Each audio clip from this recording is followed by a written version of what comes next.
શું કીધેલું કે સવારમાં નાઈ ધોઈને શું કરવાનું પહેલું કામ? હે? મમ્મી પપ્પાને પગે લાગવાનું. કેટલા જણે ચાલુ કરી દીધું છે?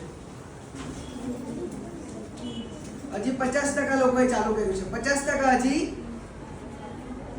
અમલ કર્યો નથી, જે સારી વાત કહેવાય નહીં. અહીંયા હું તમને એક વિડીયો બતાવું છું. આ એક વિડીયો છે આપણા મહિપતસિંહ ચૌહાણ, જે વૃદ્ધાશ્રમ ચલાવે છે. શું ચલાવે છે? વૃદ્ધાશ્રમ. હવે વૃદ્ધાશ્રમ ક્યારે ચાલુ થાય? વૃદ્ધાશ્રમ ક્યારે ચાલુ થાય? કે જ્યારે આપણે આપણા મા બાપને ન રાખીએ તો એ મા બાપે વૃદ્ધાશ્રમમાં જવું પડે. બાકી જો આપણે જ આપણા મા બાપને સારી રીતે આપણી ઘરમાં રાખીએ તો કોઈ મા બાપે વૃદ્ધાશ્રમમાં જવું પડે નહીં. પણ જ્યારે મહિપતસિંહે વૃદ્ધાશ્રમ ચાલુ કર્યું ત્યારે એક નહીં, બે નહીં, પણ 3 વૃદ્ધાશ્રમ ફૂલ થઈ ગયા. કેટલા? 3. એટલે કે આજે દીકરાઓ મા બાપને રાખવા તૈયાર નથી. આ એક કિસ્સો છે એવો સાંભળો. હેલો, હા, તમારા મમ્મી વાત થઈ ગયા છે. હવે મારા દીકરાને બોલાવો, મારા દીકરાને જોઈતું છે. ના નહીં શું આ પહેલો કિસ્સો હતો મહિપતસિંહ. અત્યાર સુધી જ્યારે વૃદ્ધાશ્રમમાં એક માનું મૃત્યુ થયું ત્યારે એના દીકરાને ફોન કરવામાં આવ્યો. શું કહ્યું? એના દીકરાએ શું કહ્યું? હું ના આવી શકું. એની દીકરીને ફોન કરવામાં આવ્યો. શું કહ્યું? ના બાપુ, હું ના આવી શકું. પોતાની માના અંતિમ સંસ્કારમાં આવવા માટે પણ દીકરા દીકરી પર સમય નથી. વિચારો, જે મા બાપે, તમે કેવડા હતા? આવડા હતા અને જન્મ લીધો ત્યારે તમે, ત્યારથી તમને આટલા મોટા કર્યા, કેટલા દુઃખો સહન કર્યા, કેટલી મજૂરી કરી હશે, અને જ્યારે દીકરાને ભણાવીને મોટો કરે અને તે દીકરા માટે, એ દીકરી માટે, મા બાપ માટે અંતિમ સંસ્કારમાં જવા માટેનો પણ સમય નથી. હું તમને એટલું જ કહેવા માંગુ કે તમે ભણી ગણીને બહુ મોટી નોકરી નહીં કરશો તો ચાલશે, પણ તમે નાનકડી જે પણ નોકરી કરો, જેટલા પણ પૈસા કમાઓ, એ પૈસાથી તમારા મા બાપને તમારી સાથે રાખો. સમજ પડી?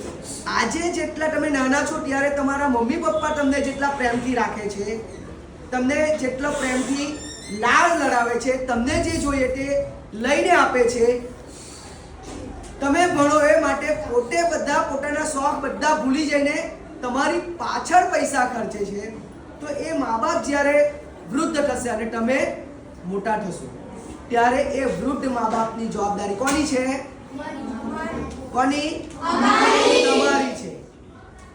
એ મા બાપના આંખમાં આંસુ નહીં આવે એ જોવાની જવાબદારી તમારી છે. તમે જેટલા તમારા મા બાપને ખુશ રાખશો એટલા તમે તમારા જીવનમાં સફળ થશો. અને એટલું યાદ રાખજો કે તમારા મા બાપના આંખમાં જો તમારા લીધે આંસુ આવ્યા તો સમજી જજો કે તમારો જીવનમાં ક્યારે ઉદ્ધાર થવાનો નથી. એ મા બાપ ક્યારે તમને શ્રાપ નહીં આપશે, એ તો હંમેશા આપણને આશીર્વાદ જ આપે, પણ આપણા લીધે જો એમના આંખમાં આંસુ આવ્યા, જો તમે તમારા મા બાપને દુઃખ આપ્યું તો સમજી લેજો કે ઉપરવાળો ક્યારે પણ તમારી ખુશ થવાનો નથી. એ ભલે ભગવાન હોય કે પછી અલ્લાહ હોય કે પછી ઈસુ હોય, કોઈ પણ ઉપરવાળો તમારાથી ખુશ થવાનો નથી. પછી તમે ગમે એટલા મંદિરમાં જાઓ, ગમે એટલી માળા જપો, ગમે એટલું દાન કરો કે ગમે તે કરો, ગમે એટલા લોકોને જમાડો, પણ તમારા મા બાપને જો તમે રડાવ્યા તો તમે ક્યારે પણ ખુશ થવાના નથી. તમને ક્યારે પણ જીવનમાં ખુશી મળવાની નથી. એટલે આજે પાછો કહું છું કે હંમેશા તમારા મમ્મી પપ્પાને નાનકડી ખુશી આપવાનો પ્રયત્ન કરો.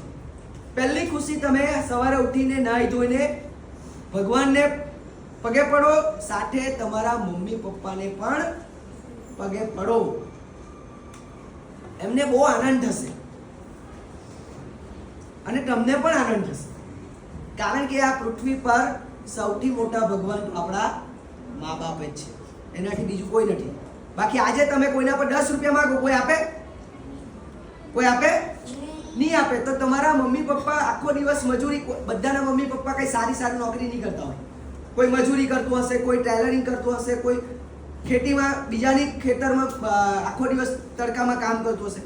100-200 રૂપિયા કમાઈને લાવે અને તમે સાંજે 50 રૂપિયા માંગો એટલે તમને ફટાકે દઈને આપી દે. આપી દે કે નહીં આપી દે? આપી દે ને? તો કેમ આપી દે?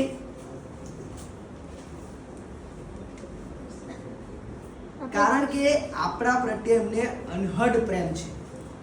તો એ જ્યારે એમને પ્રેમની જરૂર છે ત્યારે આપણે પણ એમને પ્રેમ આપવાનો છે.